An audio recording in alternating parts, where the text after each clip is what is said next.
এই মঙ্গলবারে কাজ ছুটি ছিল, তাই দিদি বলেছিল শীতলা মন্দিরে পুজো দিতে যাবে। শীতলা মন্দিরে পুজো দিতে বলে আগের দিনই আমরা পাড়ার একটা কাকাকে টোটোটাও বলে রেখেছিলাম। তারপর সকাল সকাল রেডি টেডি হয়ে আমরা পাড়া দিয়ে চলে যাচ্ছিলাম পুজো দিতে। আমি, দিদি, ভাগনা আর বোন মিলে চলে যাচ্ছিলাম শীতলা মন্দিরে। আর যাওয়ার সময় ভাবছিলাম আমরাই হয়তো এত সকাল সকাল যাচ্ছি, কিন্তু মন্দিরের সামনে গিয়ে দেখছি আমাদের আগে প্রচুর লোক চলে এসছে। আর টোটো থেকে নেমে দেখি পুজো দেওয়ার জন্য প্রচুর ডালার দোকান আছে সামনে। তার জন্য দিদি ভাইটা আমাদের হাতে গঙ্গার জল দিয়ে দিল। তারপর আমরা সেখান থেকে ডালা কিনে নিলাম। আর মন্দিরের সামনে এই ডালার দোকানগুলো ছিল। তারপর দিদি ভাইটা পুজোর জন্য যা যা লাগে আস্তে আস্তে সব ডালাগুলো এখানে দাঁড়িয়ে দাঁড়িয়ে সাজাচ্ছিল। তারপর ডালা সাজানো হয়ে গেলে ডাব কেটে আমাদের হাতে দিয়ে দিল। আমাদের ডালা যখন সেজে গেল আমরা সবাই মিলে মন্দিরের দিকে চলে যাচ্ছিলাম। আর আমরা এত সকাল সকাল গিয়েছিলাম সেরকম বেশি, তার জন্য মন্দিরের ভিতর ভিড় ছিল না।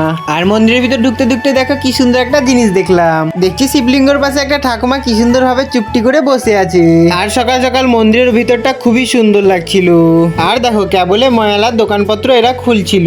তারপর আমার দিদি গিয়ে লাইনে দাঁড়িয়ে যায়, কিন্তু আমরা সকাল সকাল এসেছিলাম তার জন্য লাইনে ভিড় একটু কম ছিল। তারপর দিদির পুজো হয়ে যায়, তারপর আমরা একটু মেলা ঘোরার জন্য ভিতরে চলে গেলাম।